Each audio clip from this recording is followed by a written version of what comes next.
Indonesia saat ini kena yang dinamakan middle income trap country, yaitu istilah di mana kelas menengah tidak bisa naik ke kelas atas. Jadi negara Indonesia yang berada di kelas menengah ini tidak bisa naik. Sekali lagi harus digarisbawahi, tidak bisa naik di kelas atas atau tidak boleh. Negara yang terjebak di dalam middle income trap adalah negara yang GDP per kapitanya adalah antara $3.500 sampai $5.000 per kapitanya seperti Indonesia. Banyak negara yang terjebak di kelas menengah itu selama puluhan tahun. Misalnya Brazil itu lebih dari 30 tahun baru keluar dari istilah negara dengan middle class income-nya. Argentina juga sama, puluhan tahun juga baru bisa keluar. Ini yang terkadang membuat kita berpikir, seandainya saja ya kita ini adalah kepala negara Amerika atau kepala negara Cina, di mana keduanya saat ini memainkan perdagangan internasional lebih dari 30%, maaf, lebih dari 70%. Maka negara pasar harus dibuat GDP-nya tidak di bawah dan tidak di atas, di trap. Mengapa? Karena kalau negara-negara pasar tadi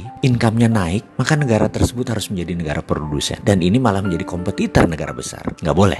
Jadi nggak boleh negara tersebut jadi produsen. Kalau negara tersebut miskin, misalnya GDP-nya di bawah 1.000 per kapita, mereka nggak mampu beli barang Cina dan beli barang Amerika, dan kedua negara itu nggak mau membuat negara tersebut miskin. Makanya negara-negara market harus dijebak di tengah. Cara trapnya bagaimana dan mengapa harus di trap atau dijebak? Biasanya negara yang berpenduduk besar yang dijebak di tengah oleh negara kapitalis. Caranya dengan jangan jadikan mereka negara produsen dan manufaktur. Kedua, jangan jadikan mereka swasembada pangan. Terakhir, jangan mereka bisa mengendalikan energi. Ada sebuah perkataan dari Menteri Luar Negeri Amerika dulu namanya Henry Kissinger. You control the food, you control the people. You control energy, you control the country. Kalau mau mengendalikan rakyat, kendalikan pangan mereka. Kalau mau mengendalikan sebuah negara, kendalikan energi mereka, minyak bumi mereka. Kita kasih contoh sederhana negara Venezuela yang baru-baru ini. Negara ini menghasilkan minyak lebih besar dari Indonesia. Suatu saat Venezuela melawan dalam tanda petik Amerika dengan menjual minyak mentahnya ke Cina. Amerika marah dan Amerika membuat Venezuela menjadi failed state atau negara gagal dengan financial warfare yang dilakukan oleh economic hitman-nya, pasukannya CIA-nya Amerika. Dan kita semua tahu negara tersebut dalam setahun terjadi hyperinflation. Mata uang Venezuela nilainya jatuh 1.000.000% sampai harus menerbitkan